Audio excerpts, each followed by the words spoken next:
So now we will complete the exercise on the border, margin and padding by using the CSS properties. So guys, it is very important that you practice on your own while you are learning the CSS so that you get the better understanding about the different properties that you can use based on your project requirements. Now we will be following the below steps in order to complete this exercise. So as you can see, the first step is to create a div with 200 pixels height and 50% width with the yellow background color. So guys, let us complete this first task over here. You can also pause this video and practice on your own VS Code and try to solve this problem as we go step by step to complete all these 5 tasks over here. So guys, let us move to the VS Code in this case, and I'll simply remove the previous lines of code in the HTML file and the CSS file as well. Now guys, over here we are going to define the div with 200 pixels height and 50% width. So in this case, simply we are going to have the div tag, and over here we are going to generate the random text. So simply we are going to type lorem, and this is the Emmet abbreviation that you can use in order to simply generate the random text over here. So simply we click on this particular Emmet abbreviation and we get the random text that is being generated in this case. Let me just save this file now and try reloading this page on the browser. So as you can see, this is the div element that is having some random text over here. Now guys, what is the requirement? We need to have the width of this particular div as 50% and height as 200 pixels. So simply we are going to go inside the style.css file, since it is linked to this particular HTML file over here with the help of the link tag in this case. So over here inside the style.css file, we are going to have the tag name that is div, and for this div, so simply we define 200 pixel as the value for height property, and the width property we are going to define it as 50%. So guys, so far we have used the pixel unit in order to define the height and width, but we can also use the percentage in order to define the property in terms of the screen size of the device. So over here the width of 50% meaning from the entire 100% of the screen width, only the 50%, that is half of the screen width, will be considered in order to display this particular div element. So let me just save this file now and try reloading this page once again on the browser. So as you can see, now the text is being displayed over here only in the 50% width of the screen, which will be somewhere over here.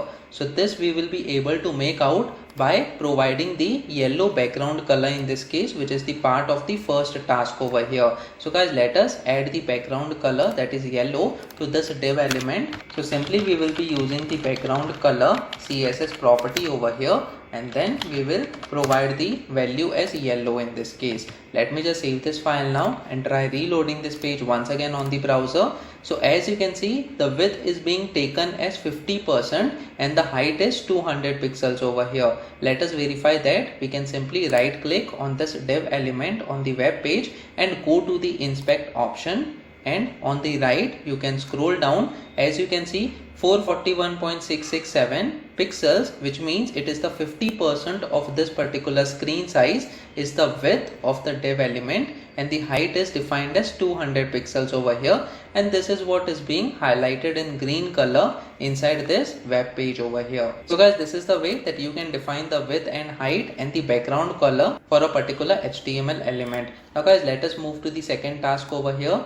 Have a black color border for this div with 5px border width. So guys, basically we are going to have the border as well. So simply we can define the border property over here, and the first parameter will be the border width, which is 5 pixels as per the task, followed by the border style that is solid, and by default the color will be black. So simply we are going to define that color as well, which is the border color that is black color. Let me just save this file now and try reloading this page once again on the browser. So as you can see, a 5 pixels border is being defined to this div element. Now guys, let us move to the next task over here. Set margin as 70 pixels from top and bottom and 50 pixels from left and right. So guys, basically we will be using the margin property in this case in order to define the margins from all the sides. So over here inside the style.css, simply we are going to define the margin shorthand method. If we simply provide 70 pixels over here,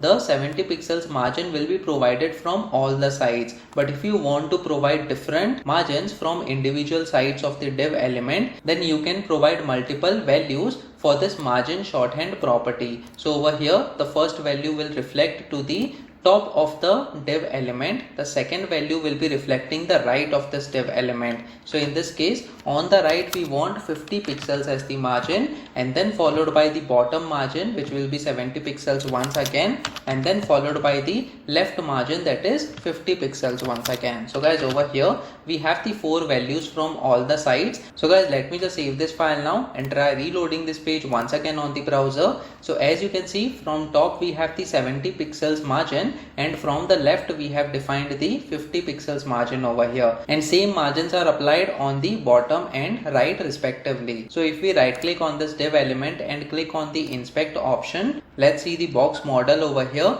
As you can see, the margin top it is 70, margin left is 50, margin right is 50, and margin bottom is 70 in this case, based on the task that we want to achieve. So guys, this is the way that we can provide the margin to this particular div element as well. Now guys, let us move to another task. We need to set the padding as 30 pixels from all the sides. Now guys, what is the difference between margin and padding? So we have seen previously that margin is the space that we provide outside of the border of the HTML element. So over here, since this is the border that is black in color, which is enclosing the yellow background and the content as well, the space is being provided outside of this border when we have defined the margin. But when we provide padding over here of 30 pixels, the space will be provided in between the content and the border over here, which means the space will be provided inside of the border, and that is the only difference. So let us check that as well. So in this case, simply we are going to provide a padding of 30 pixels from all sides. So in this case, we provide 30 pixels, and this padding will be provided to all the sides of the div element. So let me just save this file now and try reloading this page once again on the browser. So as you can see, this is the space inside the border, that is 30 pixels is being provided from all the sides as the padding. So if we right click on this HTML element and click on the inspect option, we can also see the padding that is being provided over here. So as you can see, after this border, we have the padding that is 30 that is being provided on all the sides of this particular div element. Now guys, let us move to another task. Over here, update the margin to get the div in center. So how do we do that? Here is a hint that is being provided. You can use the auto value for the margin. So guys, previously we had seen whenever we use the width as the CSS property for the HTML element, we can use the auto value for the margin in order to get that element at the center of the page. So guys, I'll simply remove this margin property for now, and let me just save this file now and try reloading this page once again on the browser. So we don't have any margins for now over here outside of the border. Now the task is to get the div in the center of the page horizontally. So guys, how do we do it? Simply we can provide the margin property over here. So we say margin, and then we have the value that is auto in this case. Now guys, the value auto will help us in order to provide the proper margin from left and right side of the div element in such a way that the div element will be displayed at the center of the page horizontally when we have the width that is being defined over here. So let me just save this file now and try reloading this page once again on the browser. So as you can see, the required margin is provided on the left and the right hand side so that the div element is present at the center of the page. We can simply right click and go to the inspect option over here in order to check the values of the margin. So as you can see, it is 186.167 on the left and on the right as well. So this is possible when we provide the margin property with the value auto in this case. Guys, what if we don't provide the width of this particular div element? So what will happen in this case? So simply if we remove the width of this web element over here, let me just comment out this particular line of code. So we have commented out this with CSS property. Let me just save this file now and try reloading this page once again on the browser. So as you can see, since a div element is taking the entire width of the screen, we are not able to make out whether the div element is at the center of the page, and that is why we should be using the width property in such a case where we are using margin as auto over here. So when we save this file now and try reloading this page, as you can see, the width of the div element is 50% of the screen right now. We can also increase the width to 80%, which means the width of the div element will be defined as 80% of the screen. Let me just reload this page once again on the browser. So as you can see on the left, 10% of the screen width is being left out, and on the right as well, another 10% of the screen width is left out, and the remaining 80% of the width is being occupied over here by the div element as we have defined over here. So guys, let me just change this width to 50% over here as per the task. So guys, we have completed all the tasks over here inside the exercise. Comment in the comment section below whether you have learned something out of this video. Please make sure that you like this video so that it reaches to more people, and subscribe to this channel so that you get the notifications on upcoming videos as well. The next video that we are going to talk about is box model in CSS. So stay tuned.